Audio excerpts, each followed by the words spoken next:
Kinben Book 5 Chapter 59. Napangiti naman ng marahan si Maki nang marinig iyon kay Ricky.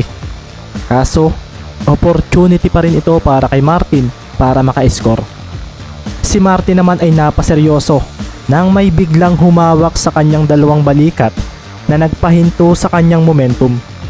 Si Sir Jason ito na seryoso ang tingin pero nakangiti. Foul kami, inyo uli ang bola. Sabi pa nga nito at napaseryoso ang mga anak nito. Mautak, sabi naman ni Maki sa sarili at nang ma-reset ang possession nila ay dito na nga siya napaseryoso dahil tinakasan siya ni Mendez. Si Martin naman ay naalarma sa biglang paglitaw ni Mendez sa kanyang harapan. Si Kuya Maki mo ang tauhan mo. Ipapakita ko sa iyo kung paano dumepensa. Sabi nga ni Mendez na ikinaseryoso ni Martin. Sinasabi mo bang maaagawan mo ako, Ricky? Wika ni Martin na biglang umatake at humawi ng marahan ang isang kamay. Ang batang ito, sabi naman ni Jason para kay Ricky at mabilis naman niyang hinarangan si Baron. Oo, Kuya Martin. Nakangiti namang tugon ni Mendez at maririnig na nga lang ang pagtapik niya sa bola na dala ni Suarez. Mabilis niya itong nilampasan at kinuha ang bola na ikinakuyom ng anak ni Jason. Kuya, libre ako. Bulalas ni Ricky Castro dahil si Maki Romero ay biglang lumitaw sa harapan ni Mendez at si Suarez ay ganoon din. Isang double team defense ang naganap. Kaso nauna ang desisyon ni Mendez bago pa man siya malapitan ng dalawa. Napitik agad niya ang bola at napaseryoso si Maki nang dumaan lang ito sa kanyang tabi. Pulido ang pasang iyon ni Mendez at nagawa agad nitong mapapunta ang bola kay Ricky Castro na mabilis na umatras sa 3-point area. Nagpakawala ito ng jump shot at maganda rin ang naging pagpulso nito. Napasigaw na nga lang ang babaeng anak ni Jason nang pumasok ang bola sa basket. 3-4 ang naging score matapos iyon at makikita sa mga mata ni Ricky Castro ang tuwa dahil sa nangyari. Nice! Bulalas ni Ricky at nilampasan nga niya ang kanyang Kuya Maki at napangiti. Nakakalimutan yata ninyo kuya kung ano ang gustong mangyari sa akin ni Coach Isaiah, ang maging point guard. Narinig naman iyon ni Jason Castro at hindi niya maiwasang mamangha sa talentong mayroon ang maliit na player na ito. Naalala niya rin ang sinabi nito sa kanya noong nakaraang gabi. Alam ko po iyon, pero kaysa isipin ko ang kahinaang nakikita ng marami sa akin, mas nakapokus po ako sa mga bagay na nag-e-excel ako sa loob ng court. Depensa na! Bulalas pa nga ni Ricky at si Maki nga na nasa harapan niya ay napangiti ng marahan sa ginagawa nito. Ini-impluwensyahan niya ang mag-ama at kung kukonekta siya sa dalawa ay gaganda ang laro ng mga ito. Sabi naman ni Maki sa sarili na biglang napatingin kay Martin at pinag-ingat sa bola. Sa akin Martin, bulalas naman ni Baron na makikitang pinopostehan si Sir Jason. Isang bounce pass nga agad ang ginawa ni Martin kaso napaseryoso si Maki nang takasan na naman siya ni Mendez. Natakasan na naman ako ng isang ito, sambit ni Maki sa sarili at dito niya napagtanto na mas mabilis nga pala sa kanya si Mendez. Na-intercept nga ni Ricky ang pasa ni Martin at dito na nga napaseryoso si Baron. Napahabol siya kaso sa paglapit nito ay biglang ipinasa ni Mendez ang bola at dumiretso ito kay Sir Jason. Sabi na nga ba, sabi naman ni Maki na mabilis na namang aagawan ng bola si Sir Jason pero hindi sa pagkakataong ito. Nagawang maiiwas ni Castro ang bola at pagkatapos ay isang one-handed shot sa basket ang ginawa nito mula sa gilid. Nakaiwas, sambit ni Maki na napatingin na lang sa bola na tumama sa board at dumiretso sa basket pagkatapos. Ayos ba bata? Sambit pa nga ni Jason kay Maki na marahang napangiti dahil sa nangyari. Papa, ang galing noon. Parang simple move lang na palaging ginagawa mo noon. Iiwas ang bola sa kamay ng kalaban at titira ka agad. Sabi pa nga ng anak niyang babae at napatingin naman sina Baron at Martin dito. Iiwas tapos tira agad. Sabi naman ni Ricky sa sarili na parang may hawak na bola sa hangin. Ang isang ito, kumukuha agad ng teknik. Sabi naman ni Maki sa isip na napailing na lang nang makita ang ginagawa ni Ricky. Tabla nga sa 4 ang score at sa pagbalik ng possession sa kalaban ay agad na pinatalbog ni Maki ang bola at sa pag-atake niya ay binigla niya si Ricky ng isang biglaang fade away shot mula sa perimeter. Hindi talaga sa lahat ng pagkakataon ay mapipigilan ko si Kuya Maki. Sabi nga ni Ricky sa isip at bumalik nga sa kalaban ng lamang matapos iyon. Mag-ingat kayo sa steals nila pero huwag ninyong kalimutan na kaya natin silang puntusan. Bulalas pa nga ni Maki na ikinatango ni na Martin at Baron. Madikit na depensa ang ginawa ni na Maki at si Ricky ay napaseryoso nang kamuntikan na siyang maagawan ng kanyang katapat. Si Kuya Maki pa rin ito pero sabi nga ni Mendez sa sarili, kailangan kong malampasan ang kanyang depensa.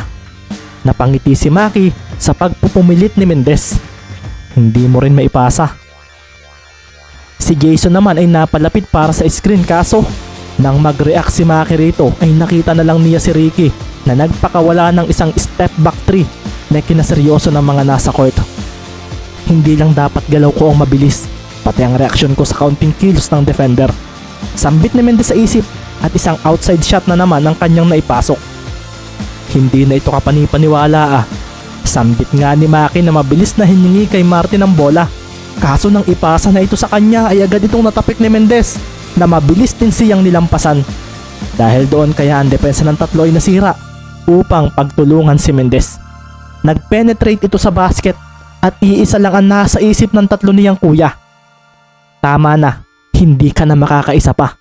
Bulalas nila sa isip at napangiti si Ricky nang tumalon at humarap sa likuran. Dito nga ay isang pataas na pasa ang kanyang ginawa na ikinaseryoso ng tatlo. Sorry. Nakangiting wika ni Ricky at pagkasambot ni Jason Castro ay makikitang nakangiti itong nagpakawala ng tres. Sa pagpasok noon ay napatalo naman ang anak nito sa tuwa. 8-5 na ang score at nagkatinginan na nga lang sina Maki, Baron at Martin.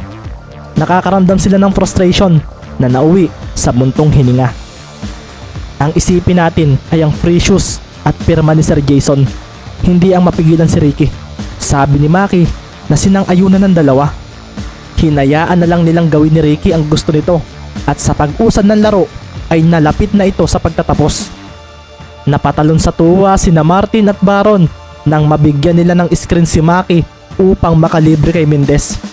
Pumasok ang outside shot nito at dito na nga makikita ang hingal na sina Sir Jason at naging ang anak nito. Dito kami naging pabigat kay Sir Ricky sa stamina. Nasabi na nga lang ni Jason na pawisang-pawisa na. 16-19 na ang score at isang outside shot na lang at mananalo na si Maki. Pasimple pa nga nilang inasar si Ricky na napailing na lang. Madadaya. Sabi na nga lang ni Ricky na napatingin sa kakampi niyang mag-ama. Sumasablay na rin nga ang tira ng dalawa dahil sa pagod. Ito nga ang naging dahilan kung bakit tila naging 1 against 3 ang labang ito. Sa pagsambot niya sa bola ay inunahan na kaagad siya ni Maki. Nagpakawala agad siya ng tres at pumasok iyon na kinakuyom ni Romero. 18-19 ang score at ito na ang crucial part, ang depensa nila. Pagsambot nga ni Martin sa bola ay napangiti ito at agad na tinirahan ng harapan si Ricky Castro. Bakit hindi mo ipinasa sa akin? Bulalas naman ni Maki dahil nagmintis ang tira ni Martin Suarez. Dapat sa akin, banat naman ni Baron. Bago kayo magsisihan, nasa akin na ang bola. Natatawang wika naman ni Ricky na mabilis na nakuha ang tumapo na bola at ito naman na nagpaseryoso sa tatlo niyang kalaban. Hinabol siya ng mga ito at sa pagdating nila ay isang bounce pass ang ginawa ni Mendez. Nagawa niya itong palampasin sa paanan ng tatlo at si Andrea Castro nga ay napaseryoso nang makita iyon. Ang ganda raw ng pasang iyon. Nasambot naman agad ng kapatid niya ang bola at agad na inilagay ito sa basket. Tabla sa 19 ang naging score at nag-peace sign na nga lang si Mendez sa tatlong kalaban. Sa akin ninyo ibigay ang bola, ako na ang tatapos. Sambit nga ni Maki. Sa pagbalik nga ng bola sa kanila ay dito na sandaling umihip ang hangin. Desidido na nga si Romero na tapusin ang laro. Sa pagharap niya kay Mendez ay dito na niya sinanggi ang tuhod nito at isang step back 3 ang kanyang pinakawalan na ikinaseryoso ni Ricky. Nautakan ako ni Kuya Maki. Sabi na nga lang ni Ricky na pinilit pang humabol. Pinakawala naman ni Maki ang bola, kaso nabigla siya nang may humampas doon. Ang anak ito ni Jason Castro, at dito na nga napaseryoso sina Martin at Baron na napahabol sa bola. Naroon na kasi si Ricky at pagkakuha nito roon ay dito na nga napangiti si Mendez. Kumawala ang bola mula sa palad ng binata. Lumampas ito sa gitna ng dalawang humabol sa kanya nang walang kasabit-sabit. Gumuhit ang bola sa court at dito na napakuyom si Maki dahil sinambot ito ni Jason Castro na nasa right wing 3-point area. Pinagmasdan ni Jason ang basket at napangiti dahil pakiramdam niya ay nasa Araneta siya at naglalaro. Hindi niya inalala ang pagkatalo nila sa Iran dahil ang pumasok sa isip niya ay ang buzzer beater shot na ginawa niya sa isang game na kalaban ang San Miguel.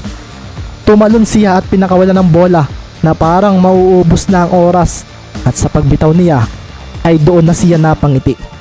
Bumalik sa kanya ang nakaraan, ang masayang paglalaro niya ng basketball.